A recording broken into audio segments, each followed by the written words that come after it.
Thanks.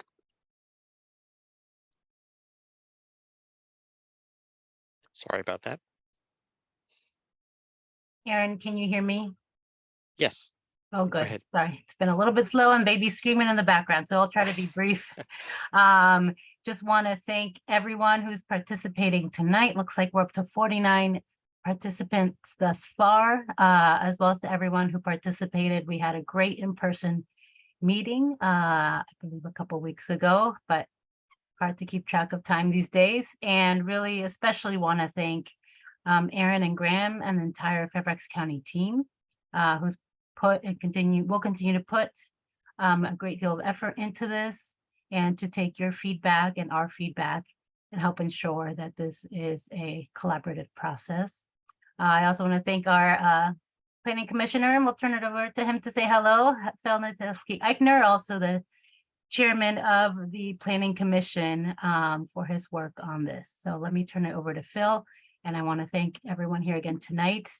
And before I do that though, you may see a new face on here. Devin Farr joined my team last week, who will be helping with outreach. He comes from chairing his homeowners association, as well as being an active member of the Providence District Council. So while new to our team, not a stranger to Providence District and our communities, civic associations, and HOAs. So again, want to thank everyone tonight for your involvement in this, and as we continue to ensure that there's outreach and input from everyone in the community. Want to thank everyone who is and will continue to be involved. So now with that, I will mute myself and turn it over to Phil for a quick hello. Yeah, thanks, Supervisor. I think everybody can appreciate the importance of this project, and we're certainly giving our personal attention to it. I want to assure everyone that this is this project has been a partnership with the supervisor's office. So my role is to help the supervisor and ultimately through the commission make a recommendation to the full board for how this project ultimately proceeds. And it's an interesting one. The applicant has been very attentive to our concerns as well as those that have been heard from the community. So look forward to hearing more about this tonight. Thank you.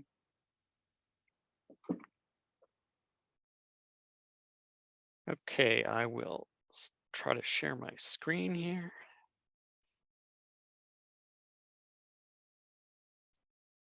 Okay. Can everyone see that? See the presentation? Okay, great. Aaron, we see it, but it's in right. not in presenter mode. So if you can put it in presenter mode.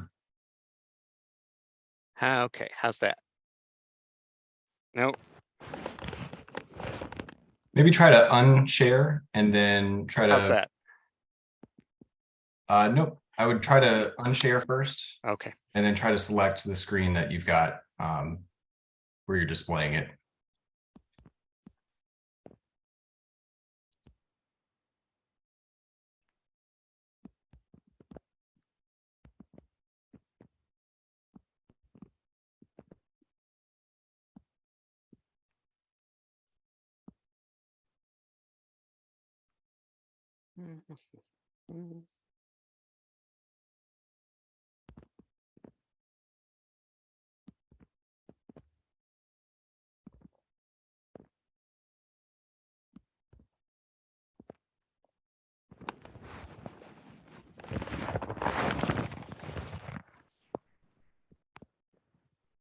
Anything yet? So you got to, Aaron, try to share your screen. There you go. Let's see. Okay. No, it's the same thing. Okay. We can still all see it though. It's not in presenter mode though? No, it's not. Huh. All right.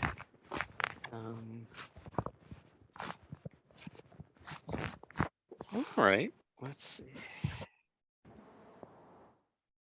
How about this one? There you go. That looks good. Okay. Sorry about that, everyone. All right. So just to go over the agenda here. We've already gone through introductions. I'm not going to go through this whole thing here, but this is kind of the brief order of events here. I'm going to go through most of these pretty quickly. I'm going to spend some time on number 7 here, summarizing the questions from our previous community meeting, and then number 8 and 9 here, summarizing some of the impact analyses that we've already gotten from our partner agencies, and then the draft plan staff recommendation. And then, of course, we'll have plenty of time for questions at the end. So just some housekeeping items here. So please remain on mute unless you're asking a question. And you can put any comments and questions you have in the chat during any time in the presentation. And you can raise your hand, use the raise your hand button under reactions here, the reactions button to let me know that you want to ask a question. You can activate closed captioning if that's something you need here under the More button down there, 3 dots. Okay. So I'll start with just the introduction to the comprehensive plan. Some of you saw this at our last meeting. I'll just try to go through these quickly. So the comprehensive plan is a guide, and it reflects the community's long-term vision for the future, and it's used by the Planning Commission and the Board of Supervisors for decision-making about land use changes on property in the county. And this is, of course, a very dynamic document. We're updating it all the time. And the process of amending the comp plan involves extensive community engagement in every case. The comp plan itself, the comprehensive plan, is kind of divided into text volumes and also maps, a series of maps. So first we have the policy plan, and that includes goals and objectives that cover the entire county and different topics. There are 11 different elements, and it covers land use, transportation, housing, etc. Then we have the 4 area plans. The county is divided up into 4 separate areas. Those contain more detailed goals and objectives, and down to the planning district and planning sector levels. Those are different plan geographies that we divide the county into. And then there are also special areas. An example of this nearby, of course, would be the Merrifield Suburban Center. But we also have transportation areas in the county, community business centers, industrial areas. All of these are what we call special areas. Then there's, of course, the Tyson's Urban Center, etc. Then there's the comprehensive plan map, which contains generalized land use recommendations shown in different colors, but then also just general densities. And it also includes future transportation improvements and public facilities on that map. And then there are a number of transportation related maps. There's the overall transportation plan map, which shows a detailed view of future planned transportation improvements for roadways and transit. The bicycle network master plan, shows planned bicycle facilities. Then there's the trails plan map, which provides different types of planned trails in the county, and also things such as trail widths and construction materials and things of that nature. And then, of course, we have the plan glossary, which is covering all of the terms used in the comprehensive plan. So it's important to know the difference between planning and zoning. And at the comprehensive plan level, again, we're talking about recommendations, generalized land use recommendations and other types of recommendations. And in the zoning ordinance, which is the law, this is the body of regulation that implements the comprehensive plan. It includes regulations for building heights and setbacks, and allowable uses and things of that nature.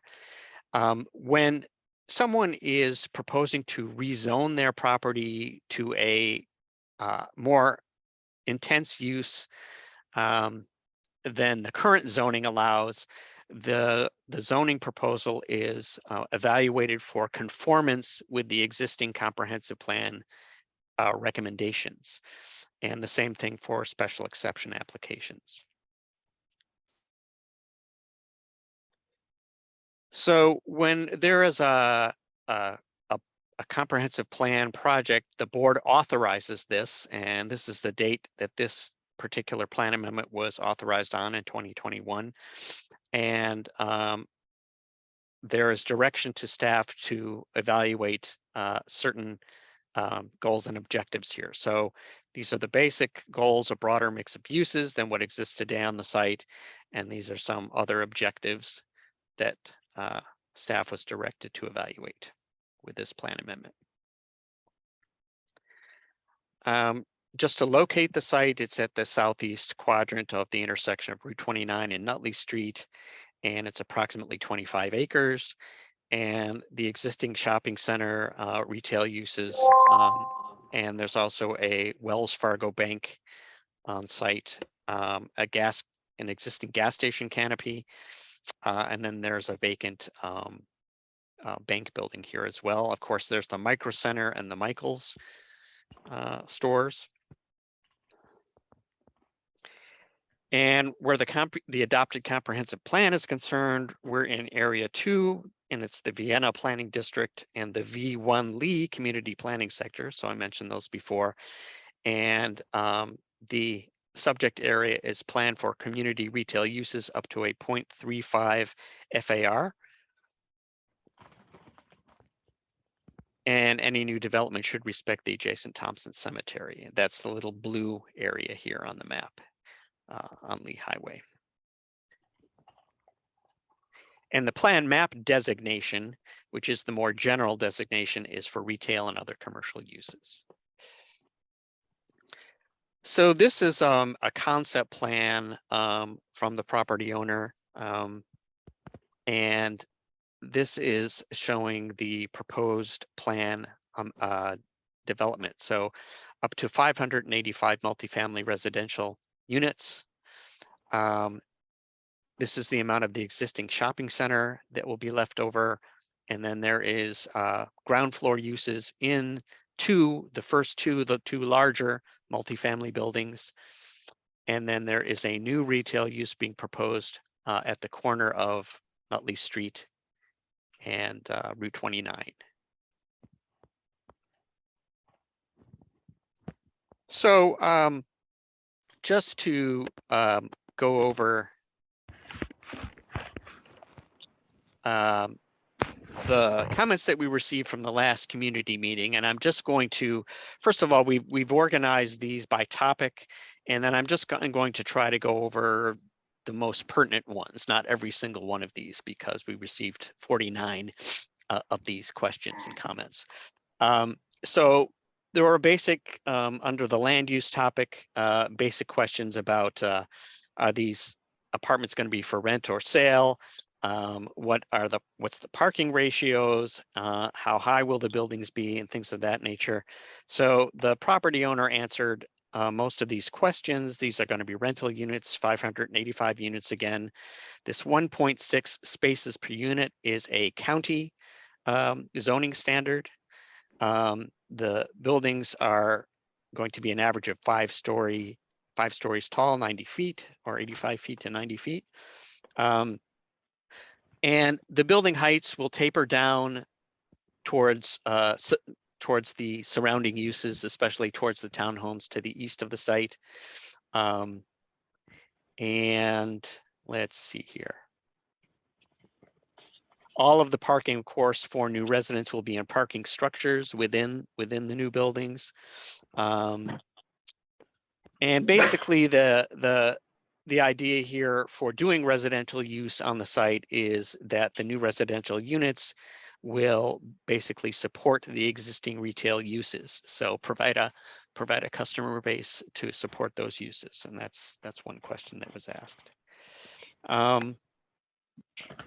So moving to the buffer areas, those areas are not planned to be disturbed. That was one question. Again, the property owner answered that. One thing that will be discussed at the time of rezoning is there is a proposal to do an activity trail through the existing buffer on the east side of the site. I know that's been a topic of discussion, and that's still open for discussion. And the other thing was that any existing connections to the neighborhoods, existing walkways should be maintained and perhaps upgraded. For housing, there was a question. There's question first of all about Section 8 units. That's really not. That's a federal program and regulation that is not contemplated to be part of this project. And for the so the county has an affordable dwelling unit ordinance that's part of the zoning ordinance, and of course policies for workforce dwelling units. The property owner has stated that those requirements and recommendations will be met.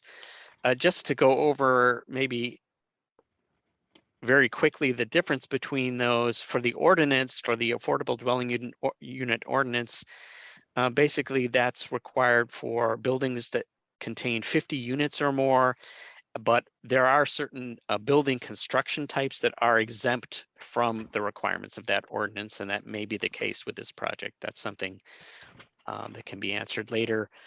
But the workforce dwelling unit policies and the comprehensive plan apply to every new development. So that's kind of the difference between those, basically, and we can answer more detailed questions about that later. So for transportation, there were a lot of questions, of course, about circulation to the Vienna Metro station and about bike lanes, and a lot. So one of the things to mention here is that we are going to study. Well, another concern that was or question that came up was are the cumulative transportation impacts from not only this proposal, but neighboring proposals like the ICF SSPA across the street for Metro West and the broader area, are those going to be studied? So all of the so this project, the ICF building proposal and the Metro West, they're all on different timelines, and we are evaluating these during the comprehensive plan process, but the more detailed negotiated proffers or mitigations at the zoning stage, for improvements to the intersection of Route 29 and Nutley Street, those will be dealt with at the zoning stage. So, but we are evaluating basic impacts during the review of this plan amendment to the intersection and to Nutley Street and Route 29 in general. And Aaron, if I may, this is Graham Owen with Department of Planning and Development. Just to reiterate that point regarding cumulative impacts, because that was one thing in particular that was brought up a couple of times at the previous meeting. I think some of y'all might be aware that there is a separate plan amendment that's been deferred for the Hunters Branch office complex in what we refer to as the ICF building. That one is deferred, and it's deferred pending additional outreach by the nominator as well as refinements to that concept plan. So there's a question about how can we, should we be studying that now? The answer is we really don't have as much information with that proposal as we do, for example, with Pan Am. So if that proposal does move forward and we're actively working on it, we will make sure that we're accounting for the Pan Am change if there is a change to the comprehensive plan at that time. So it's something that we will take into account certainly once there's been a refinement to that proposal in the future. Go ahead, Aaron. Okay.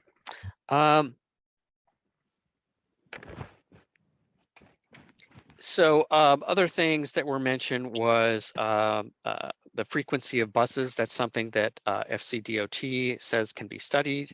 And we will be talking about the car trips generated when I get to the impacts section of the presentation. And internal circulation, site circulation to the gas station and other areas of the site will also be discussed. So there were questions about schools. Yes, we are doing an impact analysis of that. Schools did an analysis of that.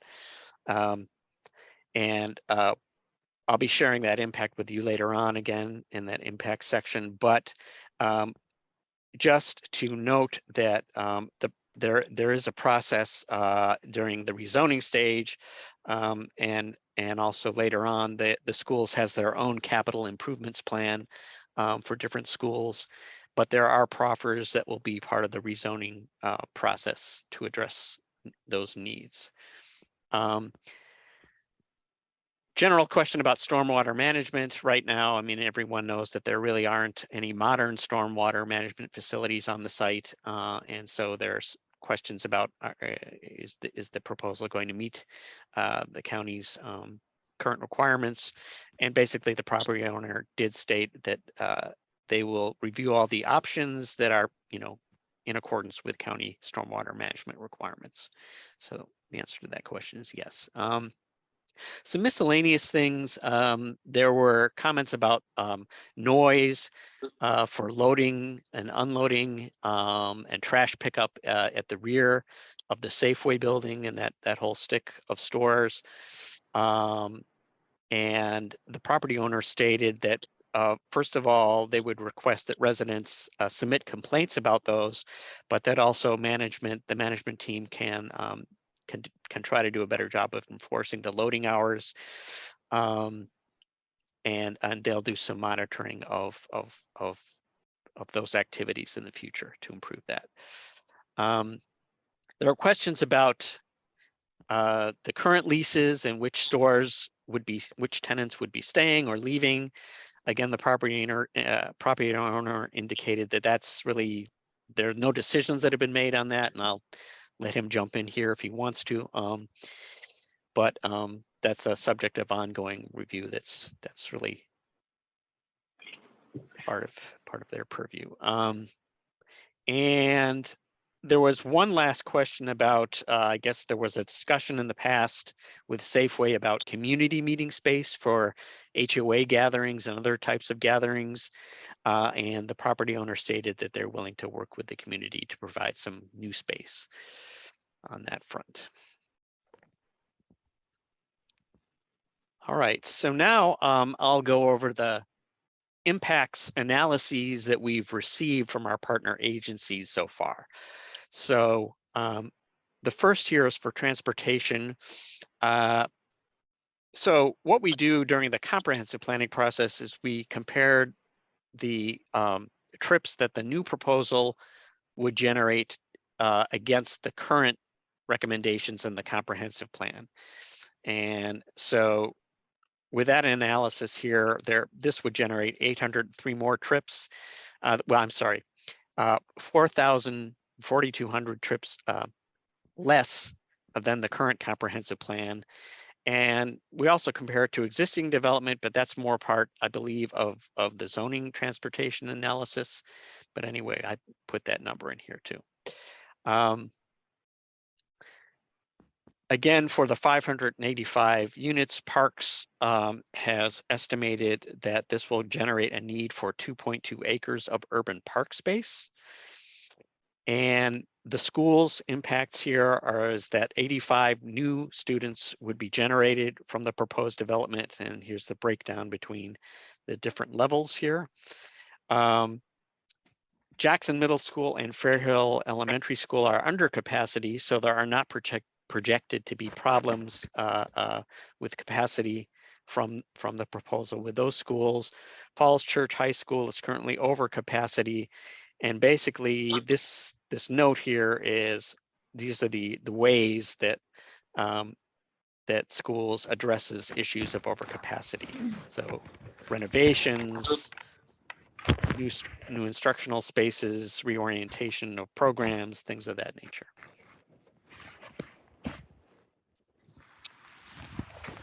So for environment, again, the subject site is predominantly covered with impervious surfaces. And it does drain to an impaired watershed, the Acton Creek watershed. There is a small portion on the southwest corner of the site that's in a FEMA flood zone.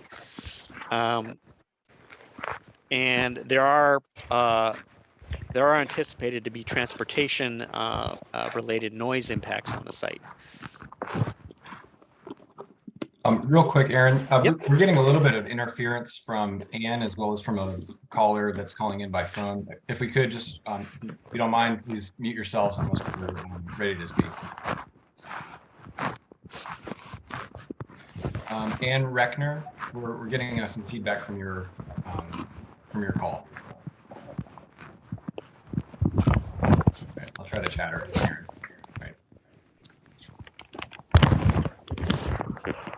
Okay, and for affordable housing, again, I stated that before.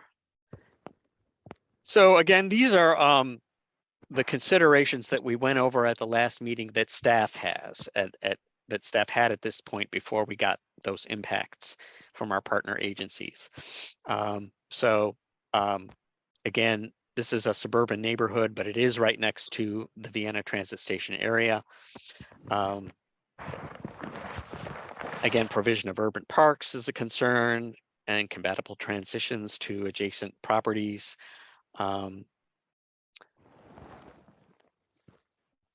And bicycle and pedestrian connections and enhancing stormwater management. So for our draft plan recommendations, I'm going to summarize. So if you look in the comprehensive plan, you'll see that there is site-specific plan text for individual properties in some locations, and basically there's a long list of text and bullets that's what that looks like in the comprehensive plan. What I'm going to do is just summarize the draft staff recommendations for you and those bullets. So the first kind of sentence that would appear is the recommendation for the option for mixed use, and then multifamily residential use with a maximum of 585 units, and with the ground floor uses. Another bullet is incorporating the county's urban design guidelines, or I should say referencing those for review. And those contain recommendations about high quality architecture, treatment of the facades of buildings with the window treatments and entrances and building articulation, things like that. It talks about pedestrian amenities. It talks about parking structures, that they should be wrapped with residential units or treated so that there are no blank facades facing streets or surrounding uses, things of that nature. For the enhancing stormwater management, this talks about enhancing the stormwater management in the existing parking field with landscape strips and trees and plantings and other things of that nature. The new buildings, of course, should be compatible with the surrounding area. Heights should taper down to surrounding uses, and there should be adequate buffering and screening along the property lines. And existing screening should be maintained.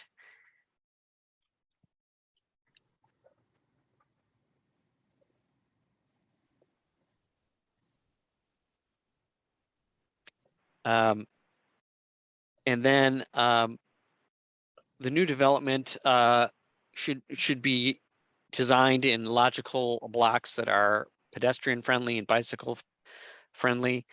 They should minimize conflicts between different modes of transportation, between cars and bikes and people. And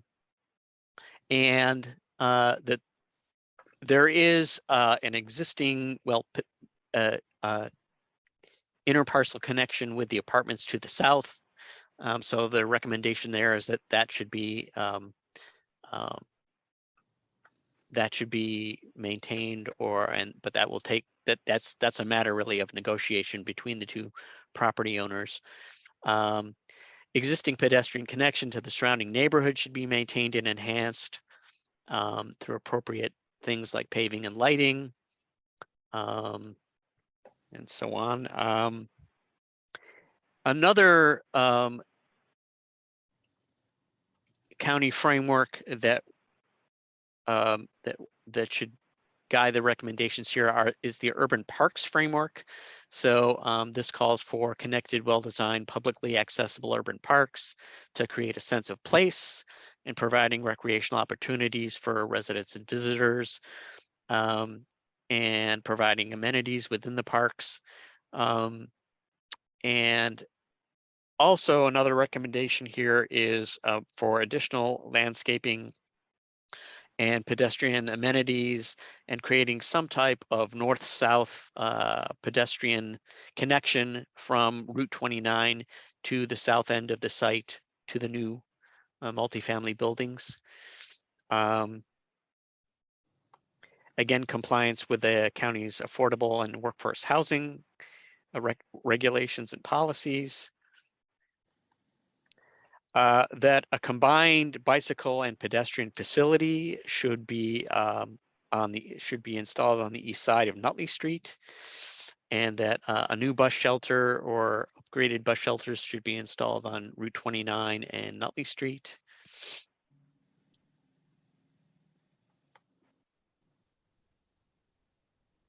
That any mature trees should be preserved in the buffer areas, and that there should be no land disturbance of those areas, and of course avoiding disturbance to the Thompson Cemetery. For stormwater management, quality and quantity management controls should be provided to reduce runoff to what we call good forested conditions, and that's to the greatest extent possible. That just means trying to mitigate stormwater impacts from the new development so that the conditions, the stormwater conditions on the site are no worse than they were before there was development on the site. And please correct me if I said that wrong to our environmental staff who are on the call. And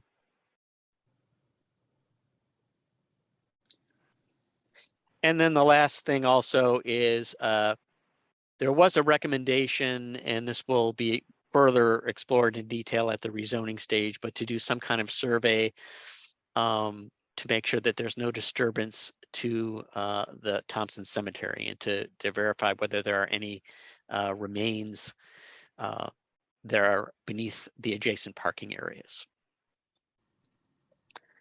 Okay, so at this point, I will open it up to questions. Aaron or Graham, before we get into questions and answers, can you guys do a little more table setting on the process and the timing? I mean, if I understand correctly, Sure. You've got a staff report coming out shortly, and this meeting was meant to be give a little context to that report. And Aaron touched on it a couple of different ways, but maybe also giving the group a little more context on the role between the plan amendment and the rezoning process. I mean, we talked a little interchangeably about both, and while issues are maybe the same for both in some respects, just the tools available, and maybe that's timeline just popped up. I was going to answer my question, but I think it's important for the audience to know that we've still got quite a bit of process left, and it I think dovetails nicely with all the comments up front about the notion of continuing the engagement. Aaron, if you want, I can probably take that if you'd like. Thanks for the question, Greg. Sure. So just to give people a little bit of context, so I think several of y'all were probably at the community meeting that we held in March.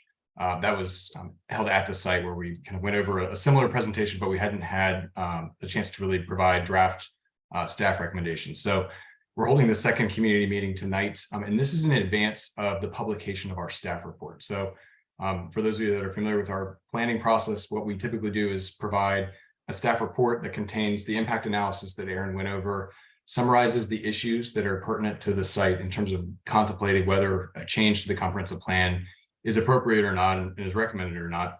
But a big part of that is understanding where, what the community is interested in and what the issues are, as articulated by people that come to our meetings. So we're doing this second community meeting in advance of that staff report publication and before we have a formal staff recommendation. So what Aaron showed earlier, those bullets that have the draft recommendation, it's not final yet. And so we want to make sure that there's still an opportunity for dialogue in advance of that staff report publication.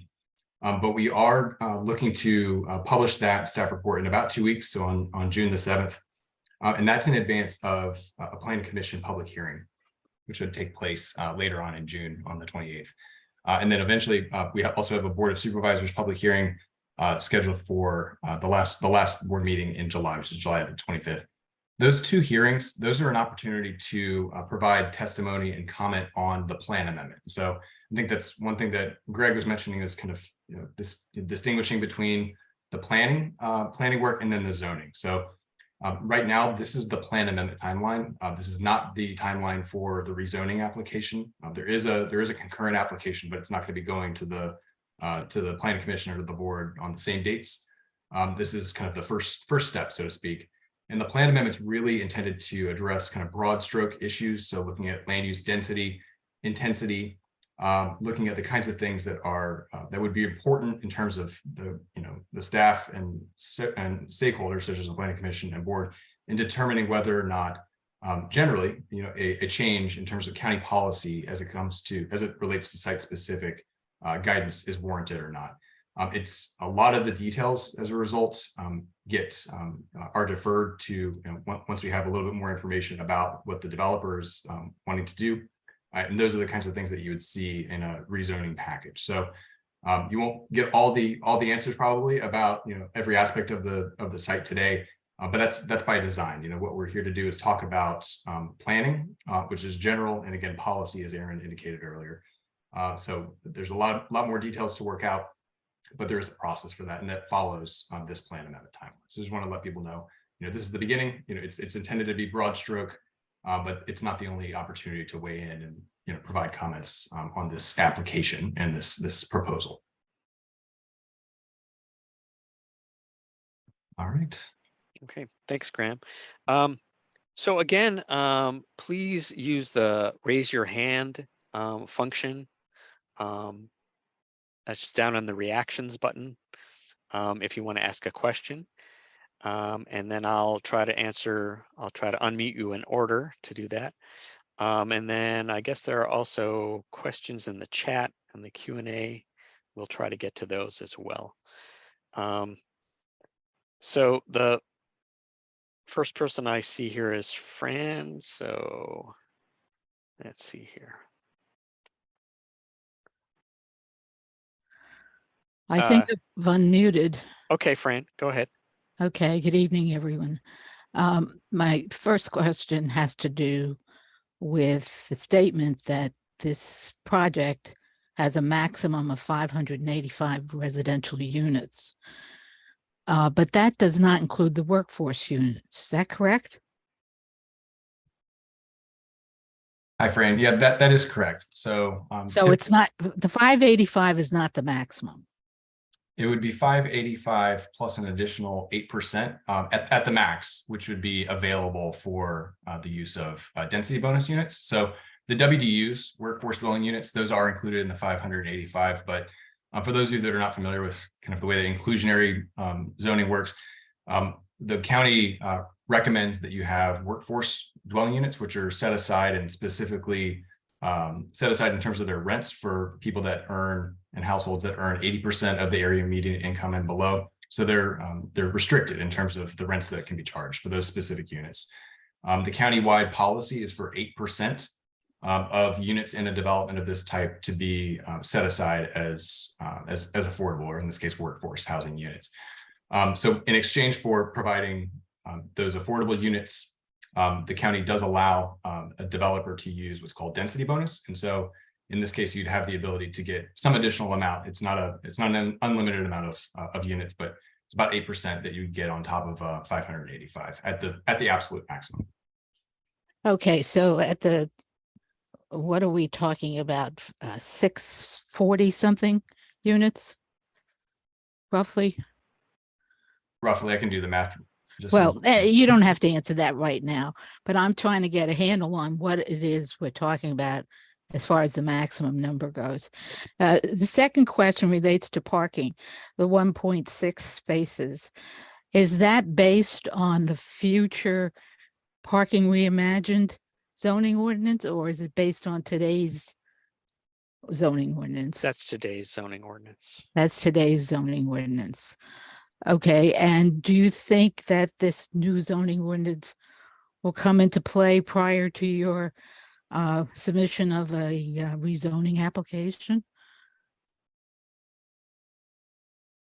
So Fran, there is already currently a zoning application that has been submitted. It hasn't been approved. It hasn't been, it doesn't have hearings scheduled, for example. So it's not on the same timeline that you see here. So I don't know the answer. I think the rates that are being contemplated, I can drop them into the chat so that folks can take a look at them. But the rezoning application would follow this timeline. So how that interfaces with that, that potential change is to be determined. We haven't had hearings of either the parking reimagined effort or the rezoning application for this. Okay, so if you I'll drop the rates in the chat so everybody has a chance to take a look at how that may change in the future. whenever you get a handle on that, if you could let us know, that would be great. And then my last item has to do with stormwater. Just so that you know, the stormwater from this site flows south and it goes to the properties that are in Mantua, bordering on Santiana Drive. Now that's all part of Acatine Creek, and that area also has stormwater from the other side of Nutley Street, and it gets a whole bunch of stormwater from the city of Fairfax. Right now, they're redoing the ball field and all the new development on Pickett, the enclave and all of that all feeds into that same strip. And is there anything you can do to make sure that the people on Santiana know that this is coming? That's my last question. Yeah, absolutely. We're actually going to be sending out the notifications for the hearing tomorrow, and so we can check on that, Fran. We'd be happy to. Okay, thank you so much. Sure.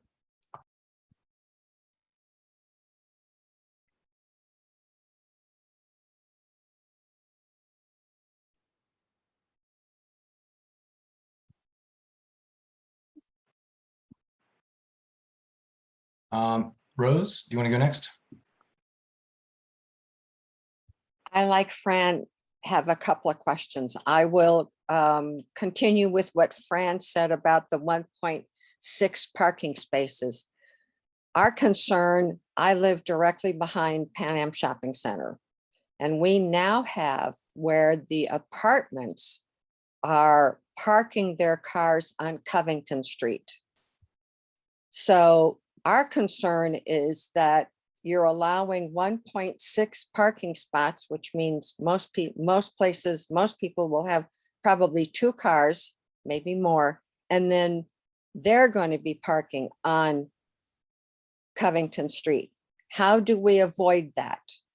We've, as I mentioned at the Providence District Council meeting, Ellenwood has already done what they needed to do to privatize their road, where only residents can park there. They can't have boats, they can't have this, they can't have that.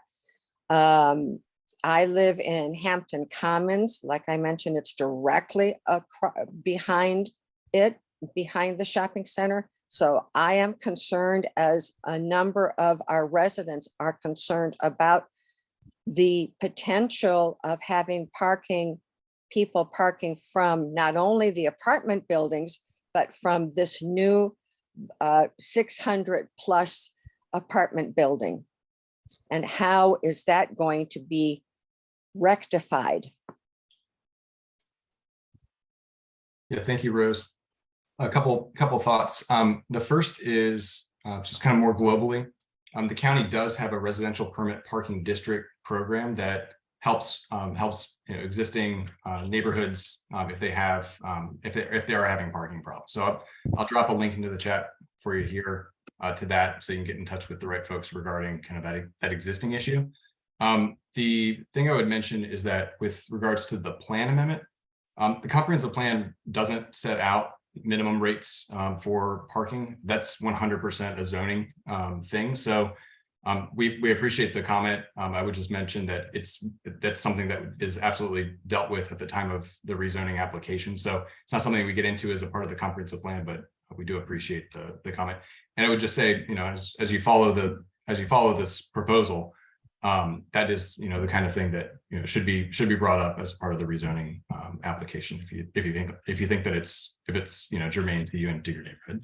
Absolutely, because, with the residential parking permits or whatever, that way we can prevent people parking on Covington Street, which is a public road. And I understand that, but it's also hard for those of us who may have guests and so on that, I have 2 parking spots. One will be taken up by guests, but then if I have more, where are they going to park? And of course, we've got the cul-de-sac, and we have people from the apartment building that parks in the cul-de-sac, and they're working on their cars and they're doing all that kind of stuff. So we're trying to prevent any more of people coming from the 600 plus apartment building.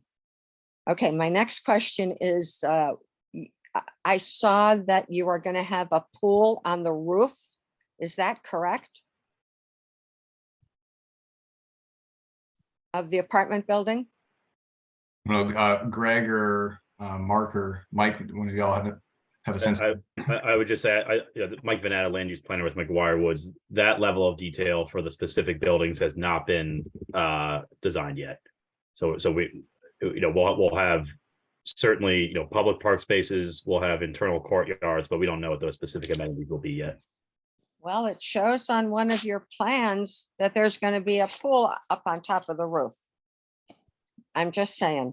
That's I think Okay. one of the internal courtyards in the concept plan showed a pool. So that's the type of amenity that could go into one of the courtyard areas. Okay, but that's not a definite. Is that correct? I don't think that's a definite. Okay, not definite. Okay. Now, I want, if you can explain a little bit more of this workforce housing. It's 8% of the workforce that can afford to live in these apartments. Yeah, thanks for that, Rose. And I was able to look at the count. I think the maximum that Fran had asked about was more like 630 was the total maximum if you were to utilize all of the density bonus that would be available. Regarding the question, Rose, about workforce dwelling units. So workforce housing or workforce dwelling units is a type of housing that's affordable to households that earn anywhere from 80% to 60% of what's called the area median income. And so that's taking the area median income for the whole DC region and saying, if you're at 80% of that number, then the rents that are charged as a part of the development, there's a set aside. So there's some units that will be set aside, specifically for households that earn 80%, 70%, and 60%. The total number of units that are kind of set aside specifically at that affordability level is 8%, and that's the countywide policy regarding workforce dwelling units. The rest of them are just market rate, so they can the developer can charge the going rate. Okay, I have another question. Now, this has to do, and I brought this up at the March 30 meeting. You touched upon it briefly. Why will there not be any Section 8 housing? I understand that it's a federal law, but why is Fairfax County not holding up to that as well? We have 3 Section 8 houses in our community already. 2 on Covington and 1 on Barrack Road. So yeah, thanks, Rose. So Section 8 is typically something that's publicly funded. It's a totally different type of project. So this is a market, a market-driven project. It's a private proposal. So instead of having all affordable housing in the county, like Section 8, for example, one of the things that the county does is encourages developers to provide, when they do market private proposals, to include some of their units as affordable at set aside at an affordable rate. So that's where the workforce kind of comes in. We call it inclusionary planning, inclusionary zoning. But the idea is that I think there's better outcomes, generally speaking, when you have kind of that mix of both market and specifically set aside affordable rates socially. So it's one of these things that we think is really important, is to be able to provide workforce units within private market rate proposals. You want the workforce to be able to afford to work in the retail stores that are below us, that will be below the apartments. Okay, my final thing, I think, is going to be, and this is a sore point, is the expansion of Nutley Street. If you go from Route 50 to 29, it is one lane. Then when you come to the apartments, it's a sort of a 2-lane, it's a 1.5 lane. Then when you come to the shopping center, it all of a sudden becomes 3 lanes. So because I don't go the other way, I don't know what it is, the reverse. But again, I live behind the shopping center. I drive around, go around to Ellenwood, onto 29, and I come in the back way to the shopping center, because the traffic on Nutley Street is terrible. I don't care what time of the day you go. It's especially worse during rush hour. And rush hour, as everybody knows, could be from 6 a.m. to 1 or 2 or 3 p.m. And then it's 4 p.m. to 8 p.m. And so, and I know that there's a substation, that there are parts that cannot be expanded. So how are you going to deal with the inevitability of the increased traffic on Nutley Street? Yes, you're thinking about bicycles and this and that and the other, but you're still having to deal with the horrible traffic on Nutley Street. And how is that going to be resolved? Thanks for that. I think Tom Burke with the Fairfax County Department of Transportation, I believe he's on the call. Tom, if you're there, do you want to take that question? Sure. I'm not sure this is directly related to the plan amendment. The plan amendment is recommending that some of the retail be converted to residential, which would generally have a reduction in trips. That's not to say there isn't congestion issues. I don't think that we, at the plan amendment stage, need to address it. It will be looked at as part of the zoning.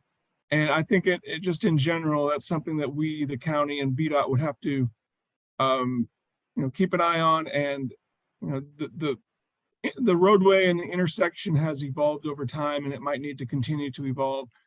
I know VDOT was looking at the intersection of 29 and Nutley because of the opening of the new interchange at 66. So they were looking at it, the county's looking at it. We may need to change how that intersection operates. But I think that's all happening kind of in parallel. We want to keep you all informed. I think it will become probably more of an issue or more of something with the rezoning, but we definitely want to keep an eye on it. And the reason that I bring it up is because I've lived here now for quite a number of years, and you've already redone Nutley Street, much to the chagrin of it, point blank, you've really screwed it up. So how are you going to unscrew it up so that people will be able to use it? And how are you going to expand it? Like I said, yes, I know you have this quizzical look on your face. I remember when there was not a median, where there was not this left turn part, turn lane and there wasn't this and there wasn't that. And then you went in and you really kind of mucked it up.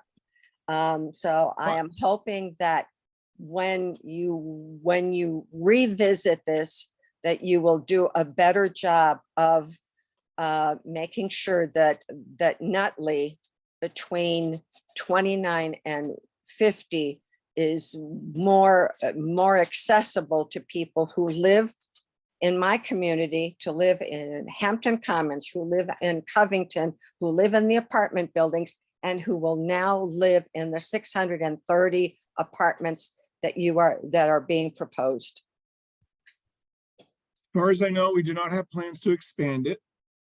As I mentioned, we will continue to keep an eye and work with VDOT on the intersection. We will make improvements to the intersection as necessary. And we don't plan to expand it, but we will certainly keep an eye on it. And it's something that talk to your supervisor about. And as far as this plan amendment is, it's a reduction of trips. So we're not anticipating this plan amendment causing additional traffic. But I'm not saying that we're not going to look at it. I don't have an answer to your question. It's something that's going to have to come over time. And I think you are being very optimistic by saying a reduction in trips. Somehow, I believe, nature as it is, yes, they're going to walk to the metro. Yes, they may bicycle. Yes, or they may not.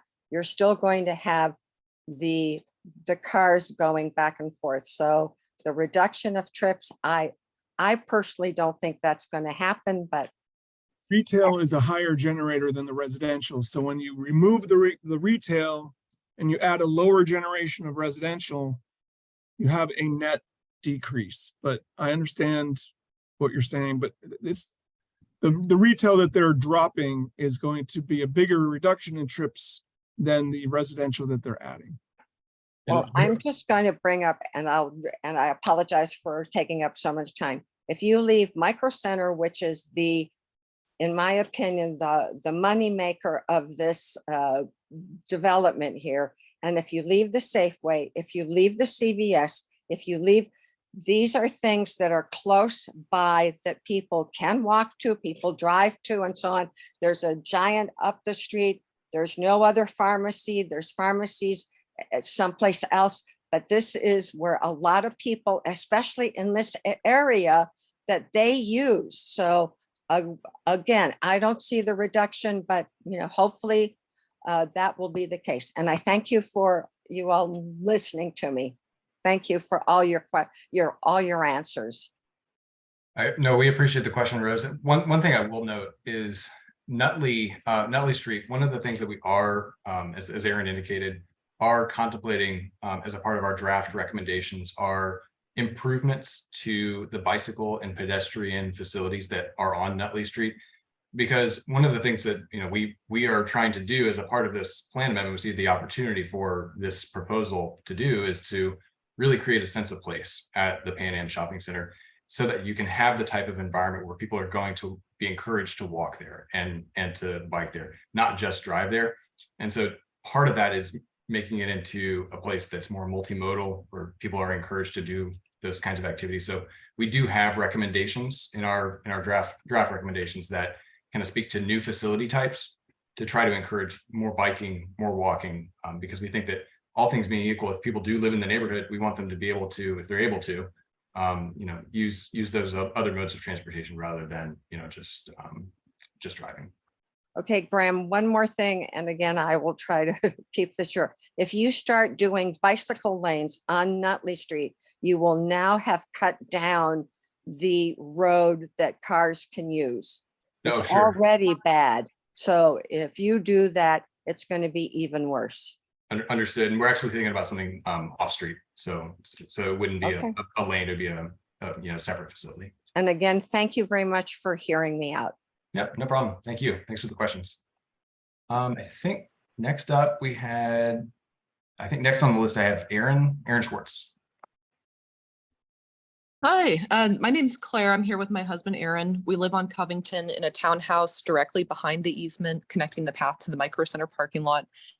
We're overall pretty jazzed for this project, but just wanted to reiterate some concerns for potential sound pollution. with the residential additions where the current parking lot is located in Micro Center.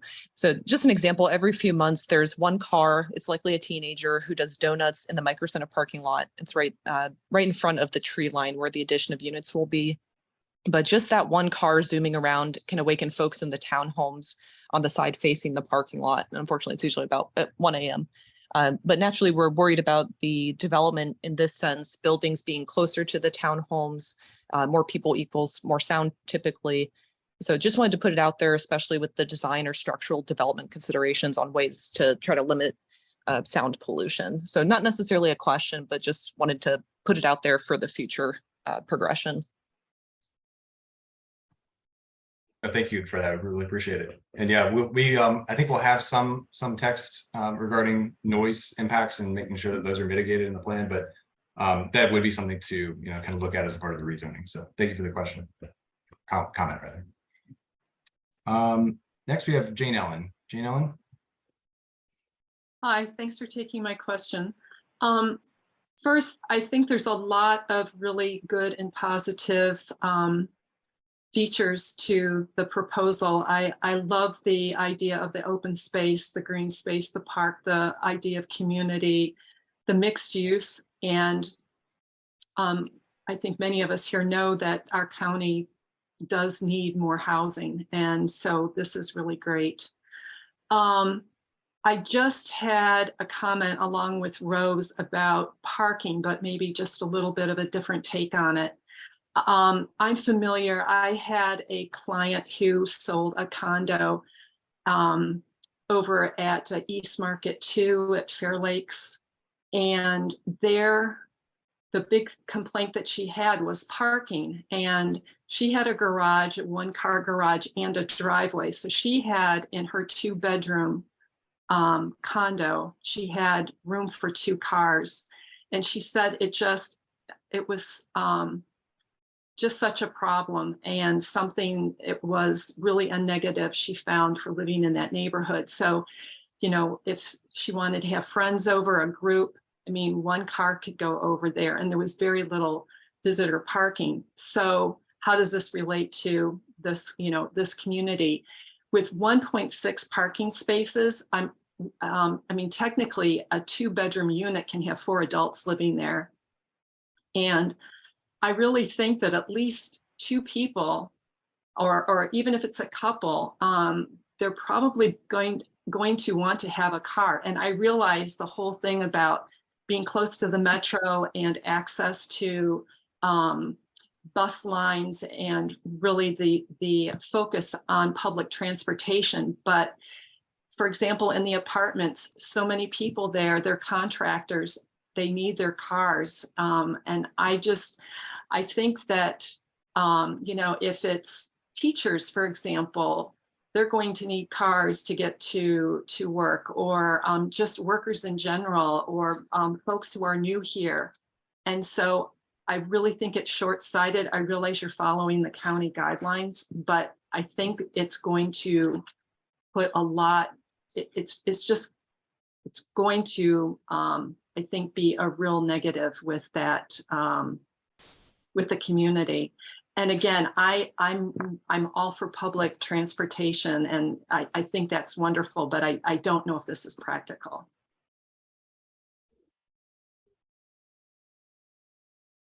So that's it.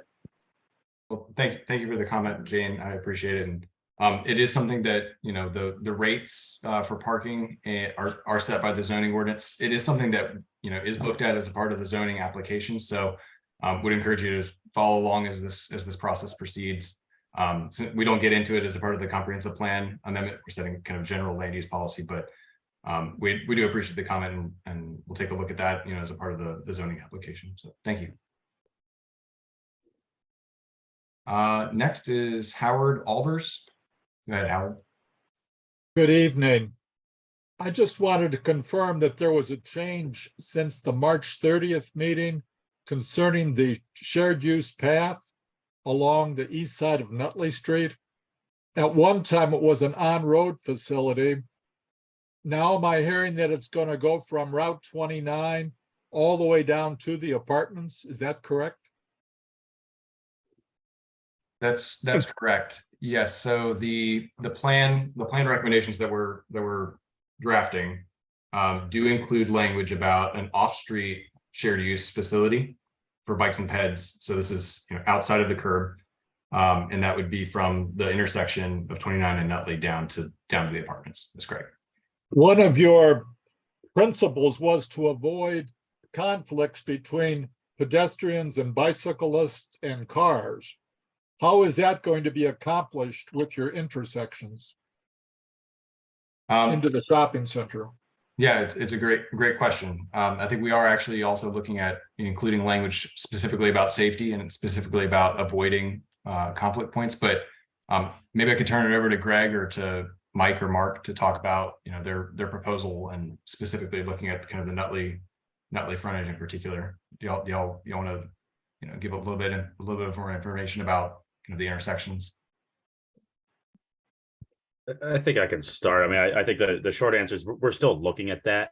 You know, and a part of that is really framing what's going on along the Nutley Street frontage, you know, with that shared use path. But a lot of what we're looking at is how do the open space areas next to the trail, in between the trail and the proposed buildings and the existing parking lot and all that, how does that all tie in together and give you a good buffer? But really just making sure you've got enough signage, enough visibility along there, and making sure you've got a nice, safe sort of experience, both along that trail, but also bringing folks into the site. I think that's one of our important things that we've been looking at, is to make sure there's really strong connectivity from Nutley into the shopping center and into where the new residences are going to be, so that you've got that full connectivity. So it's a point well taken.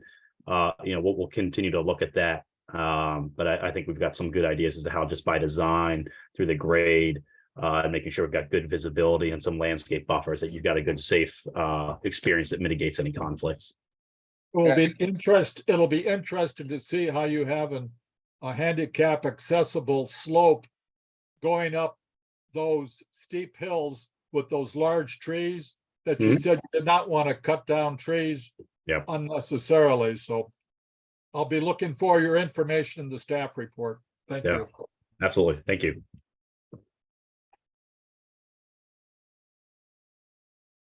Thank you, Howard. Next is Francis. Hello, how are you tonight? I want to thank you guys for doing this and looking towards the future. I just have two questions. Again, I like that you're molding your design. First one is looking towards the future, how many charging stations do you think you might have? I know we have some there now, but as far as the parking lot and the development, as we go more to electrical cars and you guys are building a new development, it's a perfect chance to merge into the future. Do you have charging plans in the parking lot? Mark, this is Greg. I'll invite Mark to comment further, but I think the safe presumption, maybe the root of your question, is those numbers are going to evolve as the automobile industry evolves. And I think you'll see us meeting that demand, both in terms of the retail parking and certainly for the new residences. We're not at a level of design where we can give you a specific amount, but I think you can be assured that Federal is aware of the evolution of that trend, and that's just part of a well amenitized, convenient, experience at the center. So I think we'll and typically what's happening with projects like this is you're also leaving yourself room to evolve further and making sure you've got the infrastructure in place where you can adjust the number to meet demand. And there's every incentive to want to meet it for all the reasons you've said. And I say that as a driver of one of those electric vehicles. So it hits directly for me. Thank you. I do appreciate that. The second thing is I noticed how, and this is more towards the county because this is kind of out of your hands. I understand that. But I know how between Oakton High School and Metro Station, they really built some really good bike lanes, over there. I would like to see your development have the ability to draw people in from being a spoke from every place. However, coming right now on Nutley from the bridge side, that is, the county needs to improve that so you can draw bicyclists coming from that direction. Right now with that new crossroads it is dangerous. I have 2 kids, and I don't let them bike on those trails because there's no lights and those cars will not stop exiting and entering the freeway.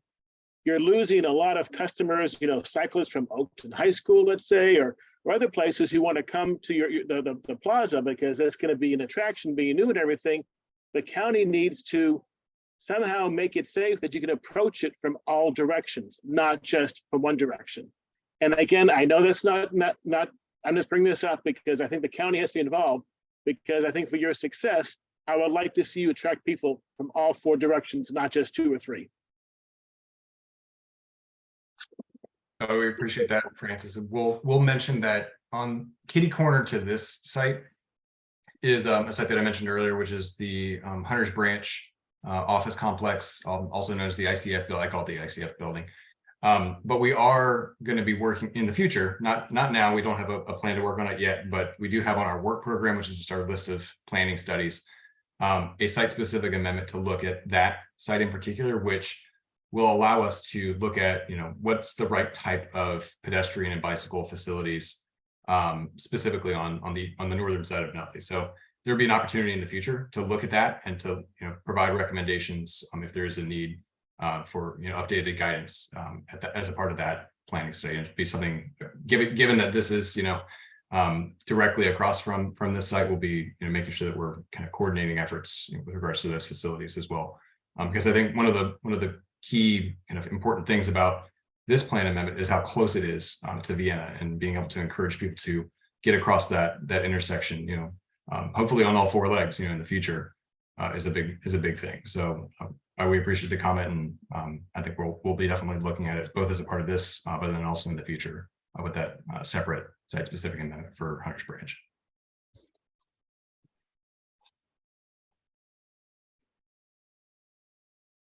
All right, I got Fran. Go ahead, Fran. Oh, hi, thanks again.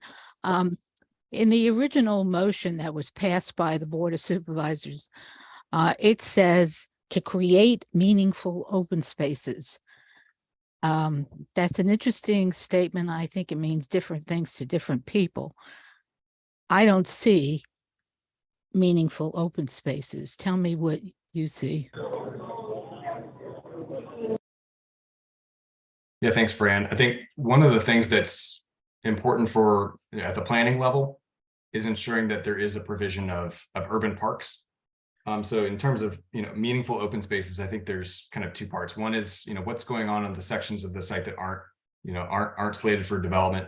Are there opportunities as they arise to improve those areas? But then also with the new development, ensuring that on-site urban park standards are applied and are met. So that comes down to 2 things. One is quantity.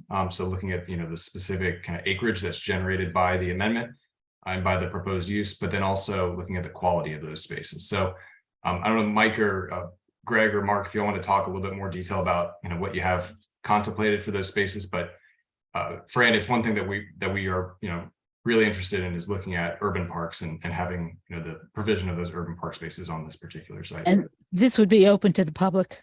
Yeah, that's correct. Okay. But the only other thing I would add is I would agree that it's not easy to necessarily have the park spaces jump out at you at the bird's eye conceptual level. That's something that we're continuing to move the ball on, but as it's proposed right now, we've got multiple acres of publicly accessible urban park space that we're proposing, and it sets itself up in sort of a few different buckets. And what we're really leaning on is this central urban green that's in between blocks 2 and 3, and so that's going to tie together the new multifamily uses with the existing retail and the adjacent apartments as well. As I think you're going to have a really nice central amenity there that's going to be really well amenitized and have a different amenities in there. You'll also have some smaller spaces that are going to be a little bit more linear in function, that are going to be designed to connect the retail to the new residential portions, as well as down to Nutley Street and that shared use trail. So those are sort of a little bit more linear and don't really jump off the map as like a big central space like the one area does. And then we've got other pockets along the Nutley frontage, as well as sprinkled throughout the peripheries of the building. So that's something we'll continue to sharpen our pencil on. And I think that's frankly where a lot of the action is going to be, just in terms of confirming the types of amenities and just the high quality of those spaces, because it's not necessarily just about the overall square footage. It really is about the delivery of those spaces. And I think that's something that Federal Realty has done extremely well on some of their other sites, if you're familiar with them, is really taking some of these existing strip retail centers and repositioning them. So you've got places where folks want to linger, they want to eat outside, they want to throw a ball, walk the dog, whatever it may be.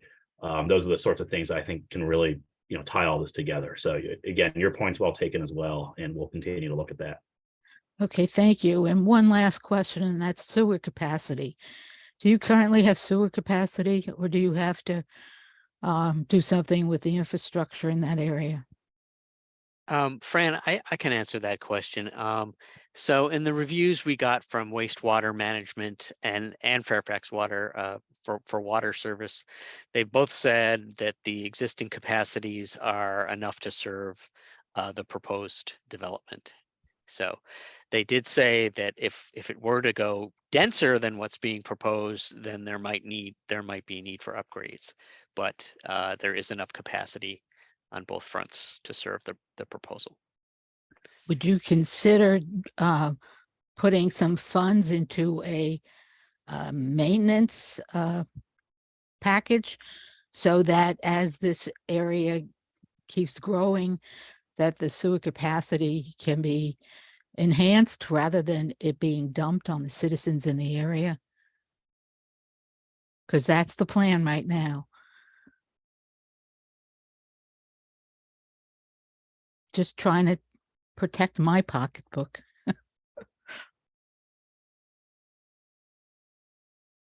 Yeah, Fran, I'm not quite sure how to answer your question. Okay, that's fair. Yeah. That's fair. It's just something to think about. I mean, I understand you want to keep your prices, your costs as low as possible, but it should not be at the citizens' expense either. So there has to be a balance there. And I don't know what that balance is, but it shouldn't be all on us. So again, thank you so much. I appreciate you taking the time to hear us out tonight. Thanks for coming. I appreciate it, Fran. We have time for probably a couple more. Does anybody have any other questions? There might be some questions in the chat. Okay.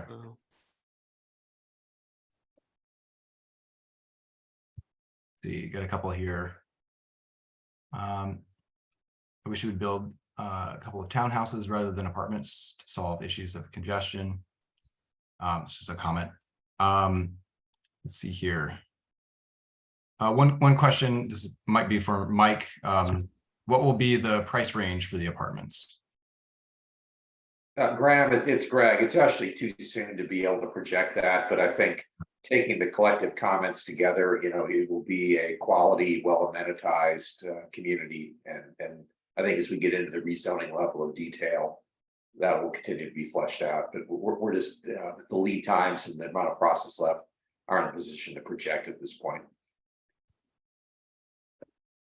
Okay, thank you. And then Natalia asks, how would the additional housing units result in reduction of trips in the area?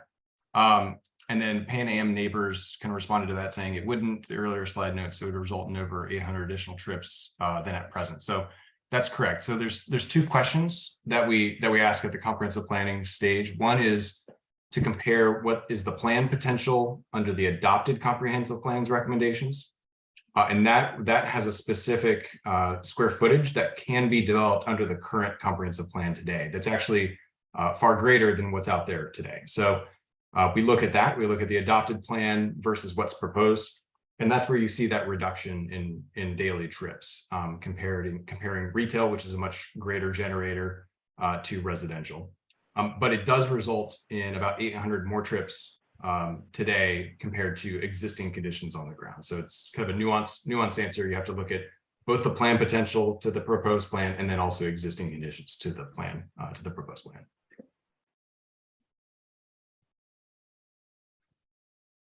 Okay.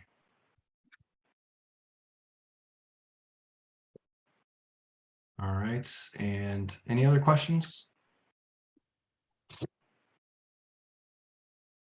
Rose, you have a question? Yes, I have one more question, and again, I apologize. I would like to know why after, okay, this project was started, this is the second phase of the project. I think that's the right way to explain this. This was thought about in, I don't know, 2008, 2009, maybe 2010. And it fell through for whatever reasons. Why is it being revisited again? And like one of the comments that was in the chat, why are you pushing this so fervently and not giving all of us more time to kind of look at all of this and, you know, and digest it all?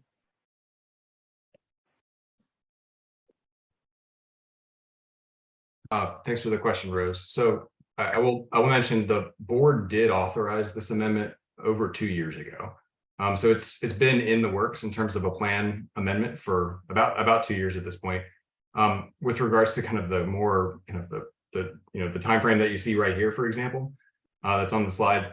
One thing that we have been working on with on the county side, I've been working with the applicant on has been getting more details about the proposal, right?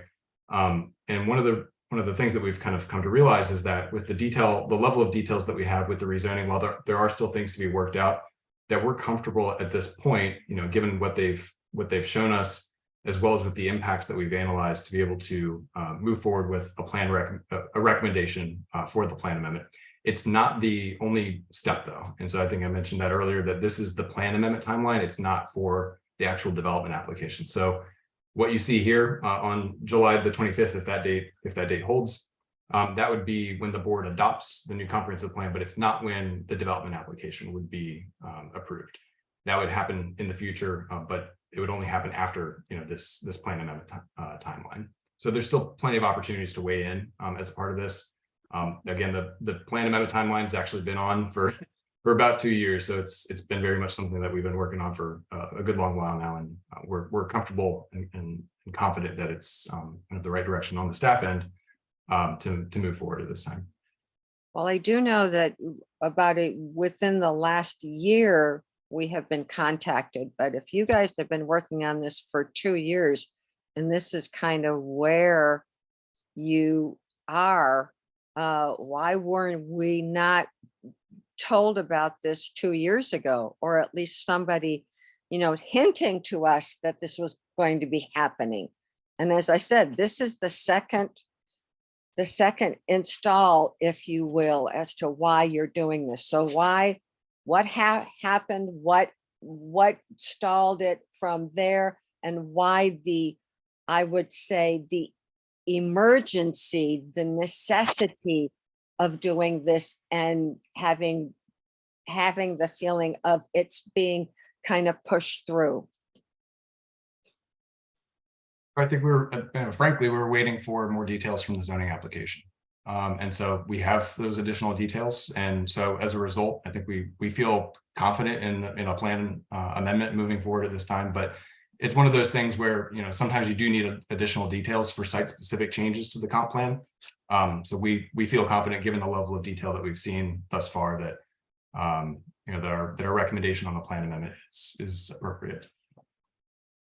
And as you probably see in the chat, it says from Pan Am Neighbors, you've been working on it behind closed doors. We've been shut out.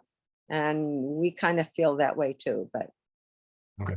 Well, I appreciate it. And just know this is not the only opportunity. I think there's been other outreach and that will continue as well. So, okay. Thank you. Tom. Okay. Thank you.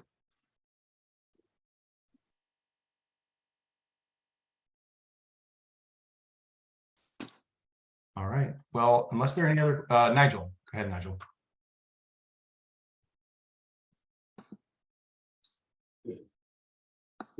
Okay, Graham. Hi, it's Linda. Oh, hey, Linda. So, question here in terms of the proposed plan text for this. We've talked a lot about the residential, but what about the retail itself? It is a community serving shopping area. And those services have served us well for many years. What are we saying in the plan text about maintaining that, preserving that, and in fact, improving it for the future of all the residents around here? Shopping centers get old, and this one's been around for a while. Is there something we can say in the plan text about the retail? Yeah, thank you for the question, Linda. The answer is we've really, I'll tell you, we've really focused most of the attention with this plan amendment on the increase in residential. That being said, it is something where we have included recommendations saying that, you know, there does need to be a mixed use component. But I'll say this, we'll take another look at the plan text, because I don't think that we have something specifically talking about, you know, kind of the existing, you know, the existing retail, or what's to be retained, you know, kind of at this point. So we'll take another look at it, and hopefully you'll be able to see, you know, something to that end in the staff report. That's a good comment, good question. Well, thank you, Graham. You know, it is a matter of, if we do not have this retail, we're going to be driving further to get these kinds of services, and I don't think that's the purpose that we want here. Correct. Thank you. Especially with Micro Center. All right, and Troy, go ahead, Troy. Let me unmute myself here. Yeah, when we first heard about this complex was supposed to be condominiums rather than rental units. And this was addressed very in a very simple sense at our last meeting. What changed the mix from condos, which quite frankly, I would prefer as a local resident, to rentals? And has there been any thought of doing a mix of condos versus rentals? Because I'm a realtor in the local area, and we simply don't have enough property for our local people here to sell. Thanks for that, Troy. Mike or Mark or Greg, do one of y'all want to talk about? I'm happy to start. Mark can elaborate if needed, but I think we've, to my knowledge, always represented that they would be rental units, and there are a number of reasons for that. Part of it relates to Federal's own business model, and frankly, I think some of it too. Obviously, the issues intersect a little bit. We've talked a lot about parking, and I do think we have an aligned interest on parking, by the way, in terms of making sure there's enough parking to serve the residential needs and serve the retail. And as Linda Smith said, you know, fundamentally, this needs to be a retail story as well. We get that. Retail is Federal's core business and will always be. I say that because, if anything, the ability to manage the residential and frankly manage the parking as well is easier in the context of a rental unit than something that is fee simple and out of our control. So I think it creates a greater degree of site coordination and site control. And frankly, it just reflects the business model in the era of changing retail. It's an oversimplification, but the reality with there being demand for less retail in this and lots of centers like it, the rental residential provides an alternative revenue stream that then creates the income that can drive significant improvements, significant open space amenities, significant reinvestment. So it's an income stream from a form that is an alternative to traditional retail rents. But I think we've been consistent about it, and certainly the commitment is to manage it professionally and manage it with an eye toward successful retail and good community relations.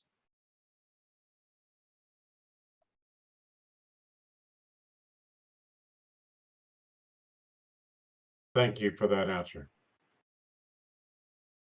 All right. Anybody have any other questions? All right. Well, thank you all very much for coming out tonight. Really appreciate it. Once again, y'all been looking at this timeline slide for probably about 30 minutes, but I'll just reiterate. We are publishing our staff report. So this meeting has been very helpful. I think we've got a lot of good feedback, a lot of good questions. We will be finalizing the draft plan text and the staff recommendation over the next 2 weeks and publishing that staff report on the 7th. If you are interested in kind of following along with next steps, there is going to be a plan commission public hearing at 7:30 on June the 28th. And then we're scheduled for a Board of Supervisors public hearing on July the 25th. So I think Aaron, if you're able to email Aaron Kleibanner your email address, we can send around a copy of that staff report to you. So if you would just send it to aaron.kleibanner@fairfaxcounty.gov. Maybe Aaron, if you could put your email address into the chat. That's he's the project planner and can be the person that's the main point of contact. Right. I'll send it out actually. Hold on 1 second. I just have one more quick question, Graham. Where is the public hearing going to be held? At the Great question. government center? Yes, ma'am. It'll be at the government center, just the main government center auditorium. Okay, thank you.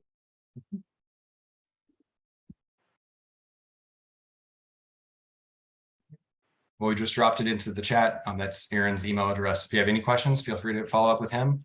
There is also a project website. And if you just Google Pan Am plan amendment, it'll be the first link that you can find. And that's the county's website. All right, well, thank you all very much for coming out tonight. Really appreciate your time, and thanks for the good comments and questions. Take care. Thank you for setting this up. No, thanks for coming, Fran. Appreciate it. Thank you so much for setting this up. It's been very informative. Good. Well, I'm glad you thought so. Thank you. Really appreciate it. Thank you all for attending. Have a good evening, all.